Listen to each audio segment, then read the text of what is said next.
Soil एक important natural resource है जो प्लांट को न्यूट्रिशन, वाटर और सपोर्ट प्रोवाइड करता है।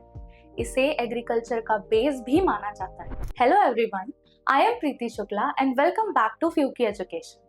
आज हम इस सेगमेंट में हमारे continuing chapter resource and development का एक नया टॉपिक स्टार्ट कर रहे हैं, जो कि है soil as a resource and its conservation. Last segment में हमने पढ़ा था कि लैंड एज अ रिसोर्स कैसे इंपॉर्टेंट है और रिसोर्स होता क्या है, ठीक है। लेकिन हम इस सेगमेंट में पढ़ेंगे कि लैंड का ही पार्ट जो सॉइल है वो किस तरह से इंपॉर्टेंट है और वो कैसे इंपॉर्टेंट रोल प्ले करता है, उसको क्या क्या खतरे हैं और हम इसे कंजर्व कैसे करें, ठीक है। So let us start. Soil as a resource. Soil is the most important resource and it is also a renewable resource. हमने पढ़ा था what is renewable resource that can replenish easily, ठीक है। तो soil is very important resource and as a part of land it holds a very prominent position for resource, being a resource, ठीक है, for us also, ठीक। So it supports plant growth and sustained life on earth। क्या करते हैं soil हमारे, land क्या है, वही चीज है। लैंड जो है उसी का पार्ट तो सॉइल है, ठीक है। तो हम लैंड और सॉइल को कंफ्यूज ना करें, राइट। लेकिन थोड़ा सा स्लाइट डिफरेंस है, हम यहाँ इसमें सॉइल स्पेसिफिक पढ़ेंगे इस सेगमेंट में, ठीक है। कि एक सॉइल क्या करता है एक्चुअली, तो वो हमारे प्लांट की ग्रोथ को सपोर्ट करता है, ठीक है। सॉइल और हमारी लाइफ को अर्थ पे सस्टेन करता है, ठीक है। अब बहुत सारी चीजें, नाइट्रोजन साइकिल है, राइट। वो क्या करता है, नाइट्रोजन फिक्स करता है मिट्टी में, जिसकी वजह से एग्रीकल्चर अच्छा होता है। तो लाइफ सस्टेन कैसे हो रही, क्योंकि अच्छा खाना प्रोड्यूस होगा उसी मिट्टी से, तभी तो हम तक पहुंचेगा और तभी तो हम जीवित रहेंगे और तभी तो जो फौना है, एनिमल्स है, वो जीवित रहेंगे। कोई भी चीज के जीने किस पे निर्भर है, किसी भी चीज का जीना प्लांट्स पे और सॉइल पे, ठीक है। क्लियर है। So now factors affecting soil formation.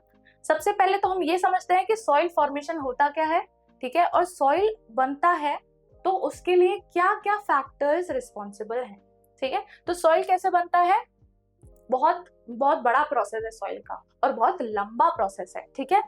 देखो सॉइल कैसे बनता है, पत्थर टूटता है, ठीक है, ठीक है, थोड़ा छोटा बनेगा, फिर उसका वेदरिंग होगी तो वो छोटा बनेगा और फिर धीरे धीरे वो पाउडर हो जाता है, ठीक है। तो ये क्या होता है, एजेंट्स, हीट, ठीक है, water and wind, these are the agents of weathering, ठीक है। और सॉइल कैसे बनता है, वेदरिंग से ही बनता है। वेदरिंग मतलब क्या होता है, एक ऐसा प्रोसेस जहां पे कोई चीज नहीं, रॉक क्या हो रहा है, टूट के सॉइल बन रहा है, ठीक है। ये एक बड़ा ह्यूज रॉक है जो कि छोटे रॉक में ट्रांसफॉर्म होके सॉइल बन जाता, सॉलिड लिखा है मैंने, सॉइल बन जाता है, ठीक है, सॉइल बन जाता है। क्लियर है। तो ये प्रोसेस ऑफ वेदरिंग है under the presence of heat, water and wind. यही सारे एजेंट्स हैं जो मिट्टी बनाते हैं, ठीक है। तो ये बहुत बड़ा प्रोसेस, ऐसा नहीं है जैसे मैंने बताया 5 मिनट में रॉक बन गया, नहीं, बहुत सालों तक, बहुत टाइम तक ये चीजें होती हैं, तब जाके कहीं अपना सॉइल बनता है। तो सॉइल एक इंपॉर्टेंट रिसोर्स बन जाता है कि नहीं भाई, सॉइल को बनने में इतना टाइम लग रहा है, ठीक है। तो soil is a very important and we should conserve it, ठीक है। चलो एक बेसिक आइडिया तो मैंने तुमको दे दिया। अब आगे बढ़ते हैं कि सॉइल कैसे बनता है और फैक्टर्स क्या है सॉइल के बनने के लिए। तो फैक्टर्स क्या है, सबसे पहले पेरेंट रॉक। पेरेंट रॉक कैसा है उस पर निर्भर करेगा कि सॉइल कैसा होगा, ठीक है। पेरेंट रॉक कैसा है, अगर वो इग्नियस रॉक है, वो सेडिमेंट्री रॉक है, या जो भी जैसा भी रॉक है, रॉक का टाइप भी बहुत सारे रॉक के टाइप होते हैं, ठीक है। तो जो भी रॉक है, जिस टाइप का रॉक है उस टाइप की मिट्टी आएगी, ठीक है। जैसे डेक्कन प्लेट्यू में कैसा है रॉक, बसाल्टिक रॉक है, ठीक है, बसाल्ट का प्लेन है पूरा, बसाल्ट का, तो वो डिग्रेड होके क्या बना जाती है, ब्लैक सॉइल बना देती है, ठीक है। वो खराब होके, वो मतलब वेदर्ड होके क्या बन जाती है, ब्लैक सॉइल बन जाती है, राइट। तो इसी तरह से अलग अलग रॉक पे डिपेंड करता है कि उसका फॉर्मेशन कैसा होगा, उसका सॉइल कैसा होगा। तो पेरेंट रॉक पे डिपेंड करता है उसका सॉइल, ठीक है, जिस तरह से उसका पेरेंट रॉक होगा उसी तरह से उसका सॉइल होगा। अपन बोलते हैं ना, जिस तरह के पेरेंट होते हैं, जिस तरह की परवरिश देते हैं बच्चों को, बच्चे वैसे ही निकलते हैं, राइट। ये बहुत ही कॉमन एग्जाम्पल है। ठीक वैसे ही जिस तरह से पेरेंट रॉक होगा, जिस तरह का पहला पत्थर होगा, उसी तरह का उसका सॉइल बनेगा। ठीक है। क्लाइमेट, मौसम कैसा है वहाँ का? बहुत ज्यादा बारिश होती है, बहुत ज्यादा ठंडा है, बहुत ज्यादा गर्म मौसम है, उस पर डिपेंड करता है कि सॉइल कैसा होगा। ठीक है, अच्छा सॉइल होगा, मॉइस्चर वाला सॉइल होगा, या बहुत ज्यादा सूखा सॉइल होगा। ठीक है, जैसे राजस्थान वाला एरिया है तो वहाँ सॉइल कैसा होगा? डेजर्ट वाला सॉइल होगा, सैंड एरिड सॉइल होगा। ठीक है, बहुत ज्यादा सूखापन होगा उसमें। अगर ये रेनी एरिया है, बहुत ज्यादा मानसून रीजन है, मानसून या रेनफॉल रीजन है, ह्यूमिड रीजन है, ट्रॉपिकल रीजन, तो क्या होगा?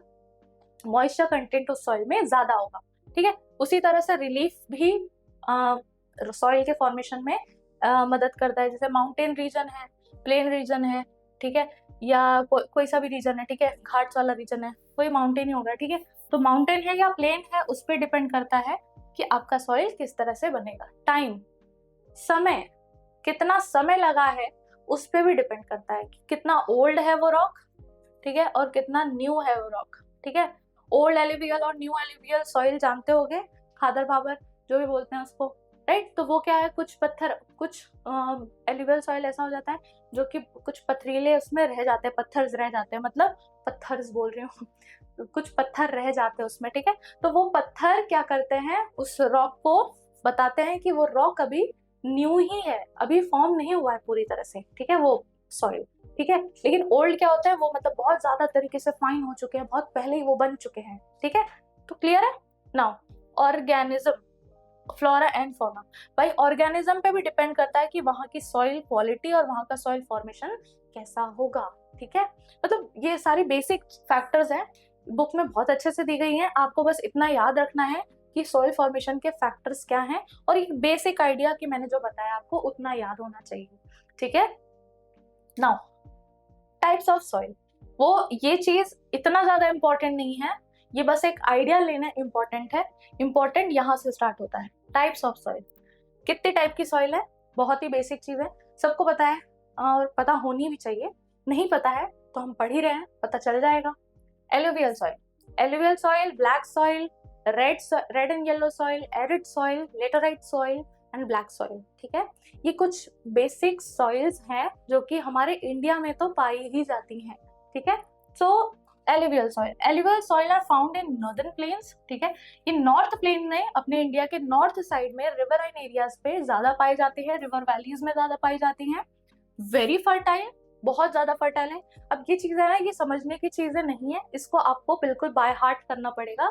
एग्जाम में ये आता है और मैपिंग में भी आ जाता है, और दूसरा एमसीक्यूज में मोस्ट प्रोबेबली इसके चांसेस हैं ये वाले क्वेश्चंस के, कि क्या है ये पैडी वाला जो फर्टाइल है, तो क्या ब्लैक सॉइल फर्टाइल होता है क्या, या एलुवियल सॉइल फर्टाइल होता है क्या, एलुवियल सॉइल कहाँ पाया जाता है।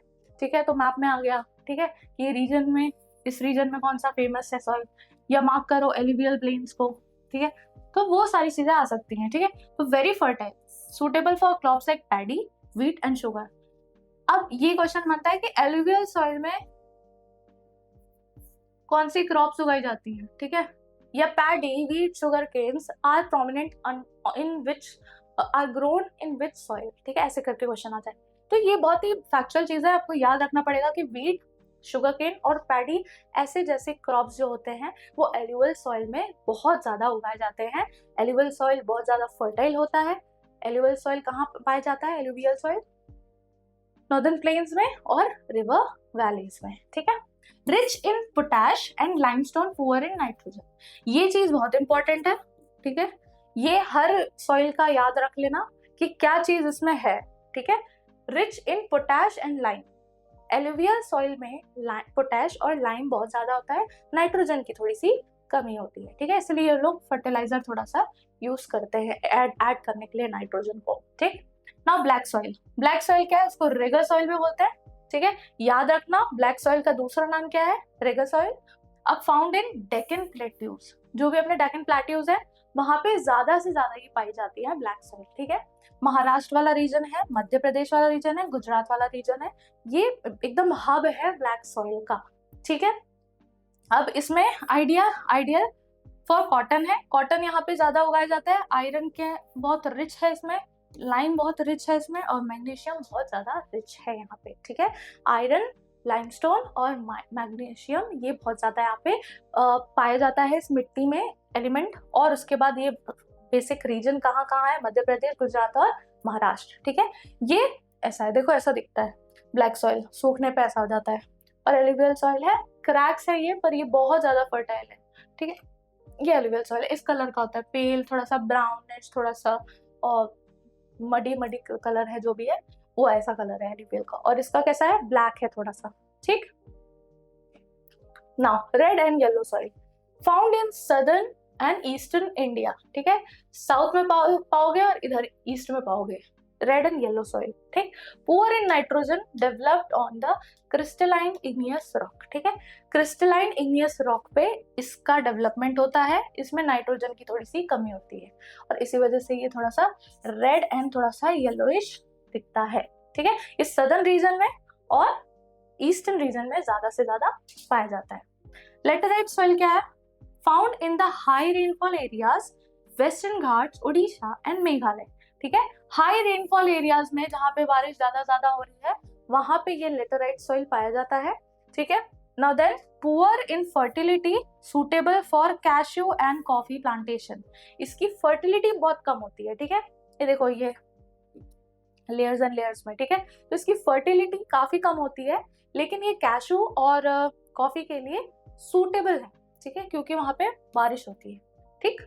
तो ये चीज है। तो वेस्टर्न घाट्स में ये ज्यादा पाया जाता है, जहां पे भी ज्यादा बारिश होती है, फॉर एग्जाम्पल अपना मेघालय है, वेस्टर्न घाट में बारिश बहुत ज्यादा होती है, उड़ीसा में अच्छी खासी बारिश होती है रिटर्निंग पे, ठीक है। तो ये रीजन बहुत ही ज्यादा सूटेबल हो जाते हैं लेटराइट सॉइल के बनने के लिए, ठीक। ओके, आगे एरिड सॉइल। एरिड सॉइल कैसा है, arid soil found in Rajasthan and Gujarat.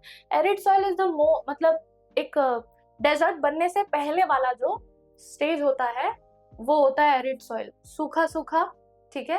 काफी ज्यादा उसमें मॉइस्चर नहीं होता, उसमें मतलब मॉइस्चर की बहुत कमी होती है, ह्यूमस की कंटेंट की कमी होती है, न्यूट्रिशन काफी कम हो जाता है, ठीक, क्लियर है। तो ये डेजर्ट रीजन में ज्यादा से ज्यादा पाए जाते हैं एरिड सॉइल, ठीक।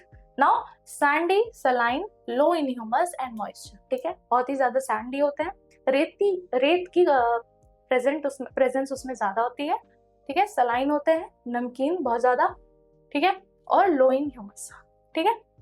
अब ये देखो ये ऐसे एरिड, देखो हर तरफ सूखा सूखा बंजर, ठीक है, बिल्कुल कुछ मॉइस्चर की तो कहीं दिख ही नहीं रही है, देखो ना, मॉइस्चर होता तो क्या ये पेड़ ऐसा होता, हरा भरा होता, राइट। तो ये जो रीजन देख रहे हो यहाँ पे अलग अलग, देखो बिल्कुल सूखा, बिल्कुल ह्यूमस नहीं है, हरियाली नहीं है, ठीक है। अगर यहाँ पे ह्यूमस और हरियाली होती तो ऑब्वियस सी बात थी कि यहाँ पे ह्यूमस होता, तो इसको हम एरिड नहीं बोलते, but it is Sandy soil, okay.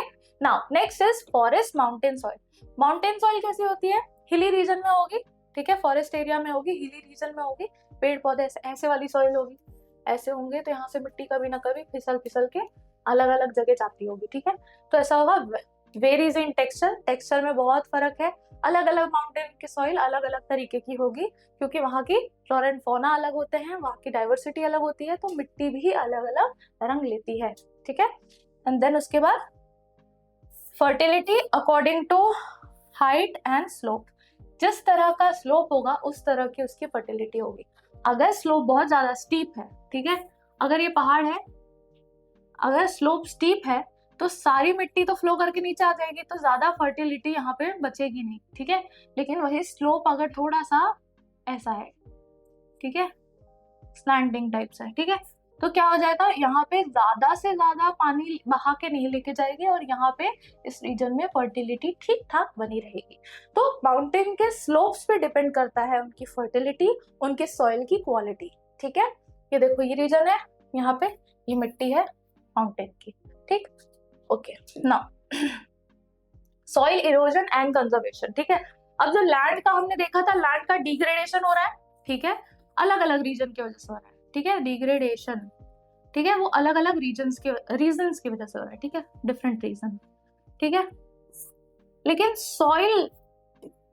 Soil के खराब होने के ठीक ठाक रीजन तो है, लेकिन सॉइल खराब कैसे होता है, इरोजन से मोस्टली, इरोजन हो गया। जैसे हमने लास्ट उसमें पढ़ा ना ये पहाड़ों के बारे में कि इनकी फर्टिलिटी कैसे खराब हो रही है, जब उनका मिट्टी पानी से बह के नीचे की तरफ आ रहा है। स्लोप पे डिपेंड करेगा, जितना ज्यादा स्टीप स्लोप होगा मिट्टी सारी बह के नीचे आ जाएगी, तो यहाँ फर्टिलिटी नहीं होगी। ठीक है, तो फर्टिलिटी के लिए सॉइल वहीं उसी जगह पे होना जरूरी है। ठीक है, तो यहाँ पे इरोजन होगा और सॉइल खराब हो जाएगा और ultimately land degradation.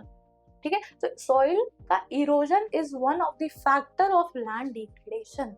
Getting it? लेकिन we are studying soil as a different topic, so let us focus on soil itself. Okay? Now, देखो soil erosion होता क्या है? Removal of the top fertile layer soil by wind, water और human activity. ठीक है, अब एक पूरे soil का, ठीक है, एक पूरे land का एक एरिया है, ये एरिया है और ये soil है। ठीक है, ये फर्टाइल सॉइल है, बहुत अच्छी सॉइल है। ठीक है, but we are expecting that यहाँ पे हम इरिगेशन करेंगे, खूब बढ़िया क्रॉप होगी। बट क्या हुआ है, इरिगेशन तो नहीं हुआ, लेकिन पानी सब लेके बहा गया, मिट्टी को, टॉप लेयर की मिट्टी को बहा ले गया। तो सॉइल का तुमने प्रोफाइल अगर पढ़ा होगा तो पहले अच्छा फर्टाइल सॉइल होता है, फिर थोड़ा और अच्छा फर्टाइल सॉइल होता है, फिर धीरे धीरे पत्थर आने लगते हैं। ठीक है, ये पत्थर आ गए, पेरेंट रॉक, और फिर थोड़े से रॉक्स होते हैं। ठीक है, तो जब ये ऊपर की लेयर, ठीक है, ये ऊपर की लेयर जब वैनिश हो जाएगी, ठीक है, पानी से वैनिश होने लगेगी, ठीक है, तो ये नीचे का पथरीला इलाका ऊपर आने लगेगा ना, ये पथरीला लेयर ऊपर आने लगेगी। ठीक है, और जिसकी वजह से क्या होगा, ये पथरीला लेयर ऊपर आ जाएगा, सॉइल इरोड हो जाएगी और यहाँ पे कुछ भी उगाना सही नहीं होगा और कुछ उग नहीं पाएगा। क्लियर है? तो ये चीज है, इसके लिए हमने ये टॉपिक स्टार्ट किया है, इसी चीज को समझने के लिए क्या हो रहा है, ठीक, इसी चीज को समझने के लिए। तो top layer of the soil when it is removed by the agent home, the wind, the water and human activity. हमारे कोई काम की वजह से, विंड की वजह से या वाटर की वजह से top layer of the soil is eroding and which is why we see the erosion in the soil. Getting it? हाँ, कॉजेस क्या है? डिफॉरेस्टेशन, हर एनवायरमेंट इम्पैक्ट, हर एनवायरमेंट का एक ही कॉज है, डिफॉरेस्टेशन। ठीक है, इस चीज को मतलब अपने मन में गांठ बांध लो कि कोई भी ऐसी कोई चीज हो जो एनवायरमेंट से रिलेटेड हो और हम कॉज की बात कर रहे हैं, तो पहला टॉपिक आ जाएगा अपना डिफॉरेस्टेशन। दूसरा ओवरग्रेजिंग, सब समझा दिया लास्ट सेगमेंट में, तो मुझे लगता नहीं है इसको समझाना जरूरी है। कंस्ट्रक्शन एंड माइनिंग, कंस्ट्रक्शन और माइनिंग हो रहा है भाई, बहुत कंस्ट्रक्शन होता है, डस्ट होते हैं, माइनिंग होता है, डस्ट निकलता है, जिसकी वजह से सॉइल की क्वालिटी खराब होती है और सॉइल इरोजन होता है। ठीक है, improper farming practices like up and down slope flowing. ठीक है, कभी ऐसे फ्लो कर दिया, ठीक है, कभी ऐसे फ्लो कर दिया, ठीक है, कभी फ्लो ही नहीं किया और कभी प्रॉपर काउंटर फ्लोज नहीं बनाए। ठीक है, जिसकी वजह से क्या हो जाता है, और फर्टिलाइजर बहुत ज्यादा यूज कर लिया, ओवर इरिगेशन कर दिया, पानी बहा के लेके जा रहा है, बहाते ही जा रहा है। ठीक है, ओवर इरिगेशन ऐड कर लो इसमें, ओवर इरिगेशन। ठीक, तो ये सारी चीजें हैं, तो इन सब की वजह से क्या होता है, सॉइल इरोजन होता है। ठीक है, अब let us understand the types. Soil erosion के टाइप्स क्या है? एक शीट इरोजन होता है, गली इरोजन। ठीक है, शीट इरोजन में क्या होता है, एक लेयर होती है, पूरी लेयर पानी की वजह से या विंड की वजह से या वाटर की वजह से, मतलब पानी की वजह से रिमूव हो जाती है। ठीक है, तो वो पथरीला इलाका बचता है। ठीक है, गली इरोजन में क्या होता है, ये आपका देखो यहाँ पे मैंने इमेज तो ऐड कर रखी है, तो मैं क्यों बना रही हूँ। ठीक है, तो formation of deep channels ravines as Chambal valley. ठीक है, चंबल वैली में एक मतलब बहुत वो लिखा तो हुआ है, चंबल वैली में एक इम्पोर्टेंट रिवाइंस है, बहुत सारी मतलब ऐसे बनाई गई हुई है रिवाइंस, बनाई गई नहीं है मतलब एजेंट्स के द्वारा बनाई गई हुई है। कौन एजेंट्स? वाटर और विंड। ठीक है, ये देखो, ये लेयर पहले, ये सॉइल पहले इतना था, यहाँ पे था। ठीक है, ये 3D इमेज है। ठीक है, सॉइल पहले इस पे था, ये पूरा सॉइल था। ठीक है, बट क्या हो गया, इरोजन होते होते मिट्टी, जो पाउडर वाली मिट्टी थी वो उड़ गई। ठीक है, और क्या रह गया, बच गया बस ये कुछ पथरीले टीले बच गए। ठीक है, मतलब ये यहाँ तक था, अगर क्लियर दिख रहा होगा तो ये लेयर है।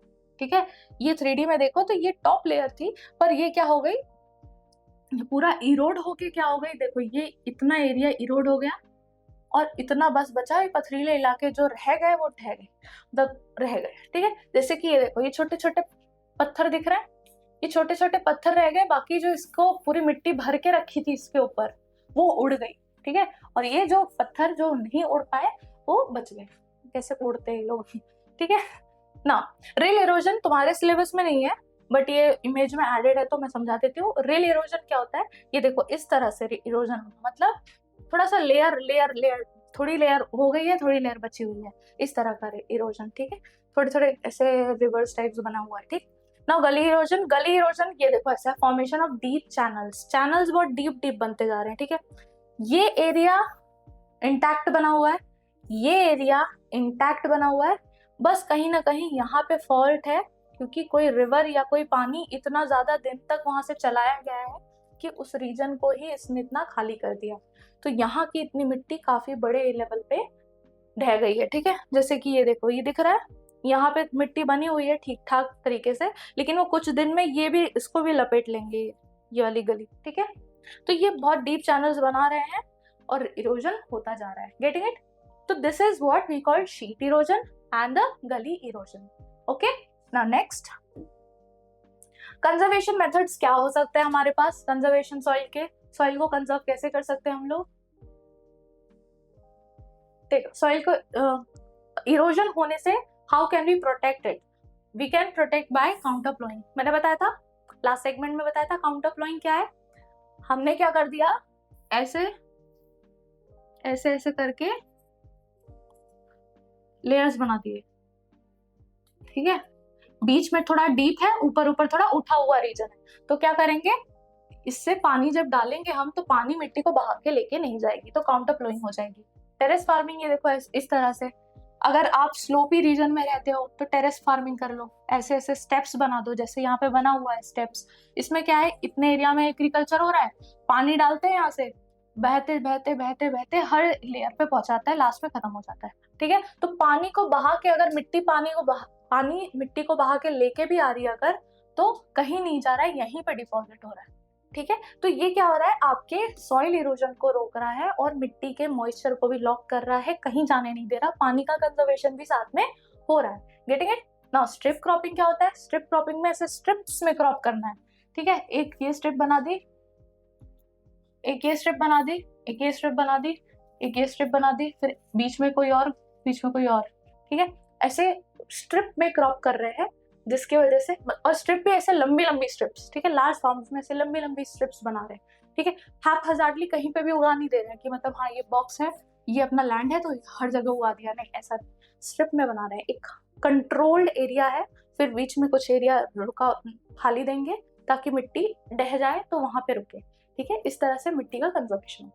ठीक है, शेल्टर बेड्स लगा दो, ये आपकी लैंड है, यहाँ पे आप एग्रीकल्चर कर रहे हो या कुछ भी उगा रहे हो, ऐसे बढ़िया से लंबे लंबे पेड़ लगा दो। ठीक है, तो अगर आप यहाँ पे इरिगेशन करके पानी बहेगा भी, किसी भी स्लोप तक जाएगा, तो ये जो है, ये हवा और पानी का जो एजेंट जो काम कर रहे हैं उसको रोक लेंगे ये लोग, और मॉइस्चर को, मिट्टी को रोक के रखेंगे। इतने सारे पेड़ हैं तो मतलब जड़ें अंदर तक होंगी।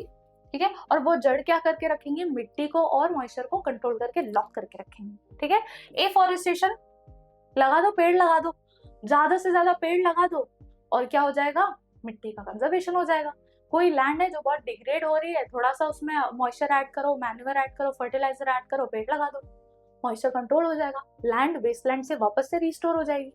ठीक है, कंट्रोल ओवरग्रेजिंग, ओवरग्रेजिंग को कंट्रोल करो, लास्ट सेगमेंट में बताया था, management of grazing land in such a way that it is usable and, और ये क्या है, मतलब सस्टेनेबल हो जाए।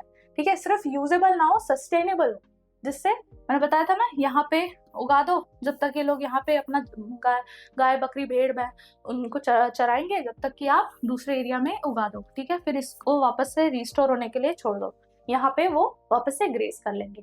Getting it? So this is whole thing how we can conserve the soil erosion. ठीक है, how we can conserve the soil. ठीक है, तो लगभग अगर आप देखोगे तो conservation of resource, conservation of land और कंजर्वेशन ऑफ सॉइल्स, सबका लगभग सेम ही आपको ये चीज मिलेगी, सबके सेम मेजर्स मिलेंगे। तो इस चीज को अच्छे से याद कर लो, एक नोट बना के रख लो कि हाँ ये जो चीजें हैं ये मुझे हर आंसर में लिख देना है अगर एनवायरनमेंट पे या किसी चीज पे आ रहा है। इसको आराम से समझा दोगे, डायग्राम से भी समझा दोगे तो भी बहुत बेटर होगा, मार्क्स बहुत अच्छे से मिल जाएंगे। ठीक है, Now next, resource management and conservation are vital for the survival and confusion types है, ठीक है, कि resource and conservation is vital for the survival of life and sustainability of development, हमारे development के sustainable होने के लिए, ठीक है, और उसके अच्छे use के लिए, utilization के लिए कंजर्वेशन और उसका मैनेजमेंट बहुत ज्यादा जरूरी है। जब तक हम रिसोर्स को मैनेज नहीं करेंगे, ठीक है, कोई भी चीज हो, आपके पास बहुत सारे पैसे आ गए, ठीक है, तो उसका मैनेजमेंट जरूरी है कि नहीं? हर कहीं तो कैसे भी खर्चा नहीं कर सकते आप, राइट? उसको मैनेज करोगे कि भाई मैं इतना गेमिंग में दूंगा या मैं इतना आर्टिस्टिक उसमें दूंगी, ठीक है, इतना पैसा मैं इन्वेस्ट करूंगी, इतना पैसा मैं कुछ ना कुछ करूंगी, राइट? तो ये सब एकदम अलग अलग वेराइटी हो जाएंगी, डाइवर्सिटी हो जाएगी और उसका मैनेजमेंट हो जाएगा कि भाई ये फील्ड है, इसमें इतना मैं इन्वेस्ट करूंगी, राइट? क्लियर है? तो आप मैनेज करोगे, आपके पास कोई भी चीज अबंडेंस में होगी। तो रिसोर्स भी तो हमारे पास बहुत सारी चीजें हैं जो अबंडेंस में है और कुछ चीजें हैं जो लिमिटेड। फॉर एग्जाम्पल, आपको पॉकेट मनी बहुत उसमें दी गई है, बहुत ही लिमिटेड दी गई है, ठीक है, तो आप क्या करोगे? अगर आपको अबंडेंस में पैसा दे रहा है तो आप मैनेज करो उसको भी, लेकिन अगर आपको अबंडेंस में ना देके अगर पॉकेट मनी थोड़े से लिमिटेड दे रहे हैं तो भी आप अपने एक्सपेंसेस को क्या करोगे? मैनेज करोगे कि नहीं, इस महीने अगर मुझे इतनी पॉकेट मनी मिली है तो मैं इस वाली चीजों में ज्यादा खर्चा नहीं करूंगा, इसको इसमें करूंगा, इसमें इन्वेस्ट करूंगा, ऐसा करूंगा, राइट? तो आप उसको मैनेज करोगे। लिमिटेड चीजों को मैनेज करने की जरूरत ज्यादा पड़ती है एज कंपेयर टू अबंडेंस वाली चीजों को, ठीक है? अबंडेंस वाली चीजों को उतना ज्यादा मैनेज नहीं करना पड़ता, लेकिन हाँ, अगर सवाल सोसाइटी का है और डिस्ट्रीब्यूशन का है तो हर रिसोर्स को मैनेज करना पड़ेगा। Getting it? और मैनेजमेंट के साथ हमें क्या करना पड़ेगा? रिसोर्स को प्रॉपर तरीके से अलोकेट करना और कंजर्व करना, ठीक है? हर रिसोर्स को आपको बेनिफिट, मोस्ट बेनिफिट यूटिलाइजेशन अगर करना है तो कंजर्वेशन बहुत जरूरी है। इनडिस्क्रिमिनेट यूज नहीं करना है, मैनेज करना है, ठीक है? और जब हम मैनेजमेंट और कंजर्वेशन को अचीव करते हैं तब हम सस्टेनेबिलिटी ऑफ रिसोर्स भी कंफर्म करते हैं, इंश्योर करते हैं, और सस्टेनेबिलिटी ऑफ डेवलपमेंट भी इंश्योर करते हैं। जब हम इकोनॉमिक्स का चैप्टर डेवलपमेंट पढ़ेंगे तो हम डेवलपमेंट को एक बहुत ही अलग एस्पेक्ट से देखेंगे, एक बहुत ही अलग नजरिए से देखेंगे। जो डेवलपमेंट और जो सस्टेनेबिलिटी हमने ज्योग्राफी में पढ़ी है, वो सस्टेनेबिलिटी, वो डेवलपमेंट का कुछ मतलब अलग ही हो जाएगा जब हम इकोनॉमिक्स पढ़ेंगे, ठीक है? तो ये एक बेसिक अंडरस्टैंडिंग है। Now, balanced and planned utilisation, balanced and planned utilization of resource ensures the environmental balance and supports future generation। अब आप खुद ही सोचो ना, अगर आपका प्लानिंग बैलेंस्ड होगी, आपकी प्लानिंग प्लान्ड होगी अच्छे से यूटिलाइज करने के लिए, ठीक है, सब कुछ अच्छे से होगा, मैनेज्ड होगा, तभी तो हम इंश्योर करेंगे कि हमारा जो बैलेंस है वो बना रहे। तो एनवायरनमेंट का बैलेंस कैसे बनेगा? जब आप रिसोर्स को और उसके यूटिलाइजेशन को एक प्रॉपर बैलेंस में रखोगे। तराजू बना देते हैं, कैसे बनता है तराजू? ये है, ठीक है, और ये है, और ये है, ठीक? तो ये बैलेंस कैसे बनेगा? जब आप रिसोर्स को और उसके यूटिलाइजेशन को बैलेंस करके चलोगे। जितना रिसोर्स है उसी के लेवल पे यूटिलाइजेशन करोगे और इफेक्टिव यूटिलाइजेशन करोगे, एफिशिएंट यूटिलाइजेशन करोगे, इफेक्टिव एंड एफिशिएंट, ठीक है? ओके, तो जब ये बैलेंस होगा, जी मैम, जब ये बैलेंस होगा रिसोर्स का और यूटिलाइजेशन का इफेक्टिव और एफिशिएंट तरीके से, तभी हम फ्यूचर जनरेशन की नीड और हमारी नीड को सस्टेनेबल तरीके से कर पाएंगे। ओके,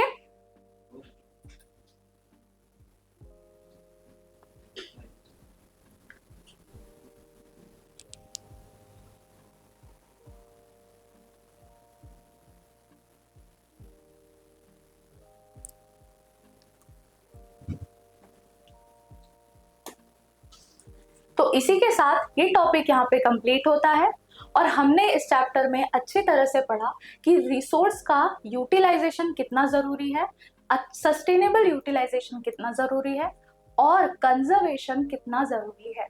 इसी के साथ इस वीडियो को हम यहीं पे खत्म करते हैं।